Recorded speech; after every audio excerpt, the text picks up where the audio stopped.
আসসালামু আলাইকুম এভরিয়ান, কেমন আছেন সবাই? আলহামদুলিল্লাহ, আল্লাহর রহমতে আমি অনেক ভালো আছি। আজকে আমি মিনি ব্লগ নিয়ে এসেছি কিয়ামের ননস্টিক ফ্রাই প্যান। কারণ এটা আমি আশা করিনি যে ওই দিনটাতে আমি এটা পাবো, কারণ এই ফ্রাই প্যানটা আমার কেনার কথা ছিল 1 মাস পরে। হাতে হয়তো টাকা কমের কারণে সেটা আমি 1 মাস পরে কেনার কথা ছিল, কিন্তু গতকাল রাত্রে আমার হাজব্যান্ডের সাথে একটু ঝগড়া হওয়ার কারণে আমার হাজব্যান্ড এটা আমাকে পরের দিন বিকেলবেলা এটা আমাকে গিফট করে। মানে আমি আশাই করিনি যে এটা আমি পাবো 1 মাস আগে। হ্যাঁ, এটা আমার খুব দরকার ছিল, যেহেতু অনেকেই কমেন্ট করো যে আপু তোমার রান্নার ভিডিও ভালো না, রান্নার ব্যাকগ্রাউন্ড হয় না, তোমার ক্যামেরা ভালো না।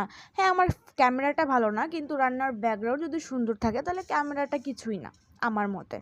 কিন্তু ব্যাকগ্রাউন্ড করার জন্য সব কিছু পারফেক্টভাবে প্রয়োজন হয়, যেটা আমার কাছে বর্তমানে ছিল না। যেহেতু আমি রান্নার ব্লগ বানাই, সেটা আমার এখন পেয়েছি, সেটা আমার জামাই বুঝতে পেরেছে এবং আমার হাজব্যান্ড বুঝতে পেরে আমার যে এটা গিফট করেছে। সে অন্য কিছু গিফট করতে পারতো, কিন্তু সে জানে যেহেতু আমার ওয়াইফ রান্নার ব্লগ ভিডিও বানায়, তাই এটা যদি সে গিফট করে সে হয়তো আমি খুশি হব। সে যেটা ভেবেছে সেটাই করেছে, সে আমার জন্য এটা গিফট এনেছে। কিন্তু আমি বিশ্বাস করো অনেক খুশি হয়েছি, কারণ যেটা আমার কয়দিন আগে পছন্দ হয়েছিল, আমি অনলাইনে সবসময় এইগুলো নিয়েই থাকতাম, এটা কিনবো, এটাই করব, প্রাইস কত, সব কিছু মিলে আর কি আমি সারাদিনের মধ্যে এগুলো নিয়েই বেশি পড়ে থাকতাম। তো সেই আন্দাজে আমার হাজব্যান্ড যে আমাকে গুরুত্ব দিয়েছে, আমার ভালো লাগাগুলো মেনে নিয়েছে, আমাকে যেটা গিফট করেছে আমার অজান্তে, আমি খুব খুশি হয়েছি।